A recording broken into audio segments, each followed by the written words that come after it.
All right, lab safety and classroom procedures. I'm going to go through some parts of this pretty fast.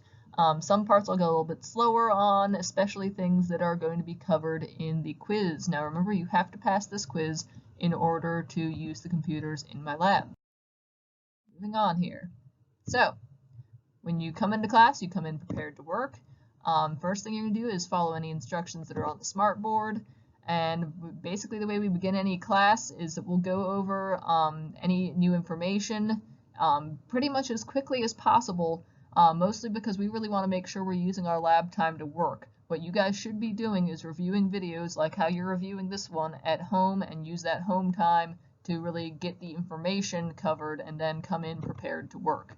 At the end of class, you're always going to back up your files, whether you're saving that to your flash drive or saving it to the cloud. My number one advice though, please, please, please do not just rely on saving stuff to the computer. Bad things. All right, so when you turn in stuff for this class, you got to turn in your work on Schoology. If you don't turn it on Schoology, it's pretty much just not turned in. That's just like, I can't grade what I can't see. Borrowed items. Now I know that I already told you guys that basically I can't do stuff like loan out pens, but there are some things like equipment, like cameras and things like that. Obviously those need to be returned. Bathroom. So bathroom procedure for this class, you have to write your own pass unless you have an agenda. You need to fill it out thoroughly. It needs to be your name, the date, the time. Basically, that really just needs to be for emergencies, guys. You're only in here 2 days a week, so we really need to make the most of the time that you're in. All right. Be respectful during instructional time. When you guys are working, I don't care if you talk amongst yourselves, but just keep in mind that, you know, we are spaced out and like you want to make sure that everyone's first priority is getting stuff done. So if some people need to focus, then you don't need to be talking to people trying to focus. All right, we are in assigned seats. You need to stay in the seat where you are, not just because, oh, it's me being restrictive. That's actually like a super important thing, that we have these assigned seats and that you stay in them, because if something were to happen as far as a COVID breakout, we have to be able to track where everyone's been sitting so we know whether you need to be told that you need to quarantine or not. So yes, in regards to that, you must use the same computer every day, no swapping. All right. So, safety is the responsibility of everyone. So who's responsible for your safety? You are responsible for you being safe. That is all on you. You have to be 100% safe 100% of the time. That is why you should get a 100% on this safety test. So yeah, 100%, please. All right. If you are working with something in here and you don't know how it works and you don't know what it is, don't use it. So if you see something and you're like, I think that's a paper cutter, but you're not sure, don't use it, please. Also because we shouldn't be using shared equipment right now. Please never be afraid to ask for help. I know that with this class, I go through stuff really fast. I go through things incredibly quickly, and I keep a pretty brisk pace in here, so please ask for help when you need it. I know that you're going to need help. And just know that, like, I know this is like, oh, it's such a boring safety presentation. You'll have to sit in safety presentations like this for basically the rest of your life. I'm sorry. All right, general lab safety rules. Just always conduct yourself in a manner conducive to safe lab practices. No horseplay, don't climb on the shelves or desks or chairs or anything like that. Stay in your assigned area. Please do not sit on these tables. They are not super sturdy. Don't tilt your chairs, again, you don't want to do that. Be careful when you're walking like near the computers, especially like if you're walking next to where there's the backs of a bunch of computers. It's really easy to accidentally unplug stuff, which is not good for our computer. All right, any of our equipment in here, anything, please don't use anything until you've been trained on how to use it.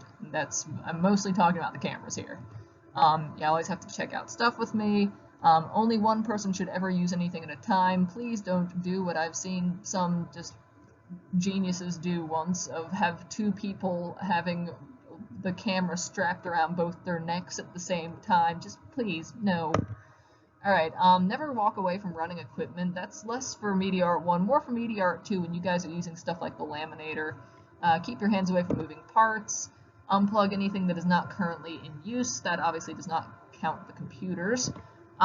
Sixth period. If you are in sixth period, it is your responsibility to turn off the computers.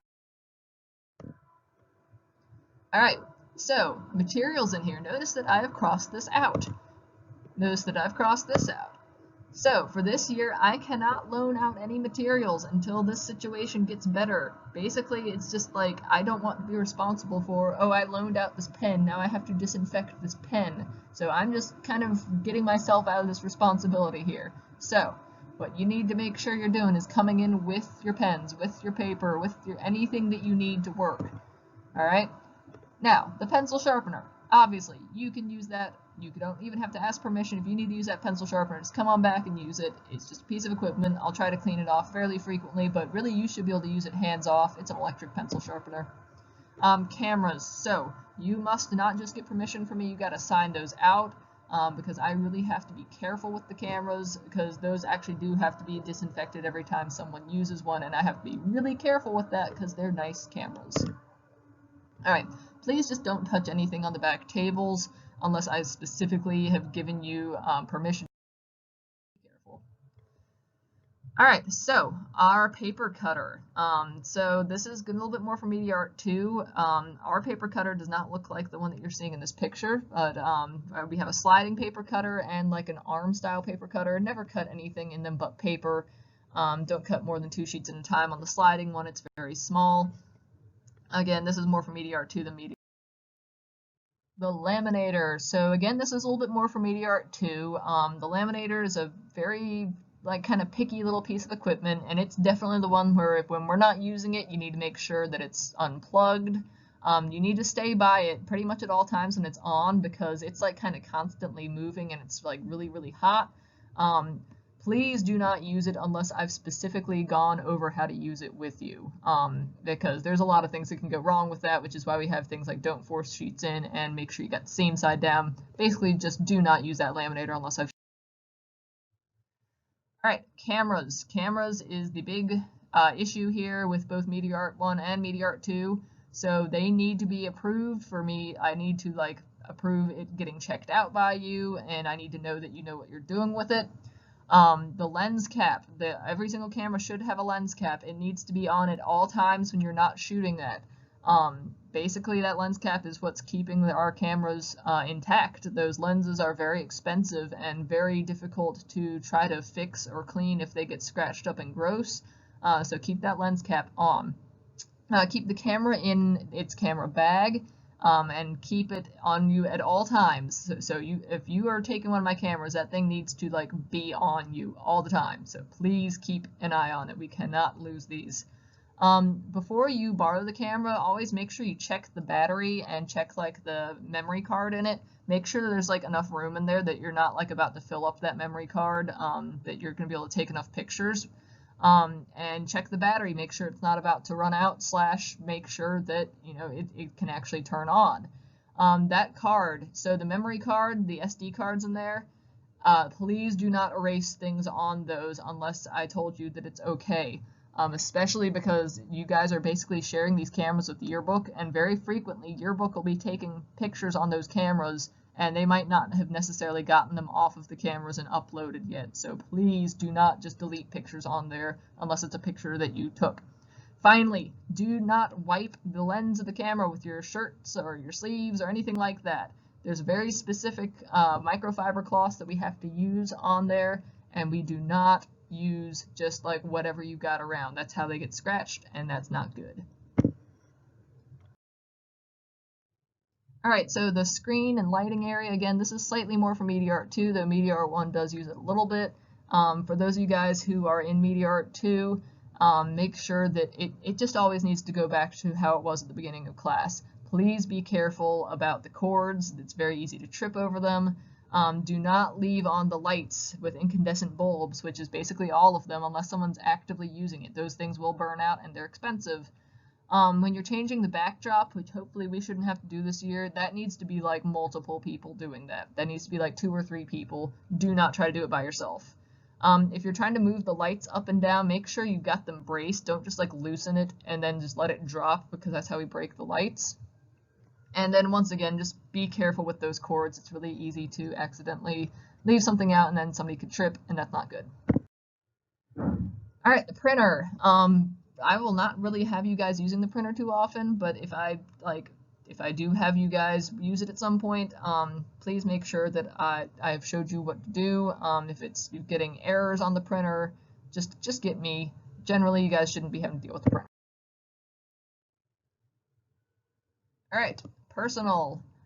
So if you need a Lysol wipe, if you need something cleaned off, if you feel like it's gross or something, please let me know if you need to wipe something down. Use the hand sanitizer before you use the computers at the end of class. We're all trying to stay clean and safe here. I do have plastic wrap. It is in the front of the classroom. Once we start using the computers a little bit more frequently, we are going to use that to cover the keyboards and mice unless you brought your own mouse. If you bring your own mouse, you don't have to worry about the plastic wrap. Otherwise, I'm going to be trying to use that plastic wrap on a per person basis, and you're going to get a piece of that plastic wrap and put it on top of the keyboard and the mouse just to make sure we're protecting it to the best of our ability. If your workspace is gross or in any way, please let me know at the beginning of class. Please, please, please. That way I can not blame you for making a mess that you didn't make, and I can make sure that it gets resolved as quickly as possible. All right, everyone's responsible for making sure your work areas are clean and everything is the way that it should be. Please do not leave trash here. Please make sure you're not leaving materials out, especially, obviously don't want to leave your own here. Any borrowed equipment, like I said, especially cameras, that needs to make sure it's signed out. No food or drink at any time in here. We have rodent problems. It's a computer lab. There's all sorts of reasons to not have food and drink in here. Finally, we've said that before, sixth period is going to be responsible for shutting down computers. All right, so please, once again, report all unsafe conditions immediately. Make sure everything's where it's supposed to be. Please report stuff if something's unsafe. All right, so why do we have to do all this? Basically, I sort of treat our classroom like a workspace, and workspace is protected by OSHA, which is the Occupational Safety and Health Administration Act, and basically all of this is to protect you, protect each other, and especially this year of all years, we really have to be safe with what we're doing. So first aid is any aid given to somebody. If there's an accident of any kind, please, if there's any kind of accident, always, always, always report it to me. I need to know. If you cut your finger, got a paper cut, and you bled on the desk, I need to know about that. So please always make sure that you tell me when something happens, no matter how minor. All right, so here's why I was so worried about blood there in that previous slide, is because there's all sorts of bloodborne pathogens. It's a big deal when we need to do blood cleanup because of the sorts of things that can be transmitted by blood. So please, once again, always tell me when something, any kind of injury, please tell me. All right, I'm going to go through these next ones kind of quick here. Just know that a lot of these color codes have to do with general safety issues. So I'm going to go kind of quick. Once again, going through these kind of quick. Orange stuff is crush hazards. Actually, I believe there's a crush hazard on our laminator. Fun fact. Okay, so let's talk about some fire stuff because this is a little bit more, we need to know about this stuff, basically. So red is our universal color for firefighting equipment. We have new fire alert system in the school this year, so when we do our first fire drills, it's going to be a little bit different sounding if you guys are coming back from last year and know what it sounded like then. So keep that in mind. We're going to talk in just a second here about what we're going to do for fire drills. All right, a little bit more fire safety stuff here again. If we had a fire in here, it probably would be a computer fire, which would be a Class C fire, and main thing with a Class C fire is you do not use water to put those out. So if we, for some reason, some horrible reason, had electrical fire, that's where we got to use a fire extinguisher. And there's what we were just talking about. Yes, if most of our kinds of fire that we deal with in here would be a Class C. We don't use water. A little bit about a fire extinguisher there, just good knowledge. Okay, here is a very important thing here for what we have to do. So, fire drill procedure for this classroom. This is most definitely going to be on the quiz. So, you're going to go out the door that you came in, and you're going to take a right. So, once you take a right out of my classroom, and you hit the hall, At the end there, you're going to go left. If you know Miss Blankenship and where her classroom is, we're going to pass her classroom on the way out the door to go outside. So once we're outside, you keep walking. You walk past the driveway, and you're going to go line up over by the greenhouses. You stay as a group, you line up over next to the greenhouses. We have to make sure we go all the way over the driveway, through all the grass, line up by the greenhouses. That's how the fire drill is going to work. All right, probably the biggest risk of injury in this classroom has to do with ergonomics, which basically just means like adjusting your equipment and your workspace to fit for you specifically. And the thing with ergonomics is like this is like how you can injure yourself by just sitting wrong or by just using something in a awkward or weird way. And we're going to talk about how that is affected in this classroom. So repetitive motion damage is like really what our biggest risk in here, because you guys are going to be like using a computer mouse, you're going to be clicking and have your hand like kind of cramped over a mouse all the time. And what we want to do is make sure that you're not going to have any problems in the long run from this. There is our biggest culprit right there. Biggest culprit is when you guys lean your wrists against the edge of the table. It's a terrible habit. Don't do that. It's like really bad because it's going to compress your nerves. You can get something called carpal tunnel syndrome from what's going on right there. So please, your wrists are really in danger here. You could actually say, for those of you guys who want to lean your arms against the table, just like scoot your arm up a little bit. That way you can rest your wrist on a flat surface and not on the corner of the table. Don't rest your wrist on the corner of the table. All right, just in general, ergonomics is really, like I said, it's adjusting your environment to fit you, and obviously everyone's different, so different things are at different risks for different people. Lifting stuff in here, this shouldn't be a big problem for you guys, but always make sure that when you lift something heavy, which I might have some of you guys help me with stuff sometimes, like moving paper boxes, please make sure that I'm not asking you to move something that you can't move, and always, bend with your knees, don't lift with your back. Yeah, always bend with your knees, lift with your knees, not your back. Please, please, please don't throw out your back in here. All right, again, I'm just going to go through this kind of fast. We've talked about this a couple times now. All right, big issue here, computer safety for this classroom. Please do not touch or poke the screens. Please don't touch or poke the screens. They are kind of a pain to clean off. They show greasy fingerprints really easily. Please don't touch the screens. If something is not working, do not attempt what we call percussive maintenance, also known as don't hit the computer if it's not working the way you want it to. These are very delicate, sad little computers. They will definitely not take that well. If there's something wrong with your computer, like your mouse is gone or there are keys on your keyboard gone, please let me know immediately. Otherwise, I'll think that you did that. So please let me know so I can make sure the right person gets in trouble. If someone left a computer logged in from a previous class, which happens sometimes because we kind of get in a rush, please let me know, because that way I can make sure we get their work saved and backed up, and they don't lose anything that they've done. All right, class time is for class work. Your first priority is to do stuff for this class. Like, you're only in here a couple days, you need to make sure that you're using that time to the best of your ability. If you finish early, you can work on your own kind of independent art projects, or you can work on stuff for another class. When you're done, that doesn't mean you got permission to play games or sleep. You guys are only in here a couple days a week. You need to make the most of the time you've got in here.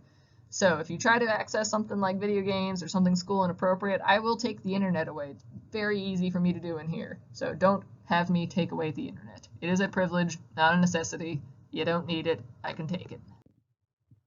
If there is something wrong with your computer, here's some stuff to do before you just come to me. All right, so if your computer won't turn on, make sure that it's plugged in. Make sure that the actual computer, the CPU is the plug is plugged in all the way, and that the monitor is plugged in all the way. If it still won't turn on, if you've already plugged in your flash drive, don't do that. Sometimes if you plug in a USB, it'll not like that. So wait till after it's on to plug in that stuff. All right, if your internet won't work, make sure that the Ethernet cable in the back is plugged in. If you don't know what that looks like, it's sometimes it's red, sometimes it's yellow, but it's going to be on the far left, I believe. I'm not looking at a computer right now. but it looks like a phone jack. Make sure that's plugged in all the way. That's usually why the internet won't work. If your login is not working, make sure that the Ethernet cable is plugged in like we just talked about, or restart the computer. Those are both things that you want to try before you come to me.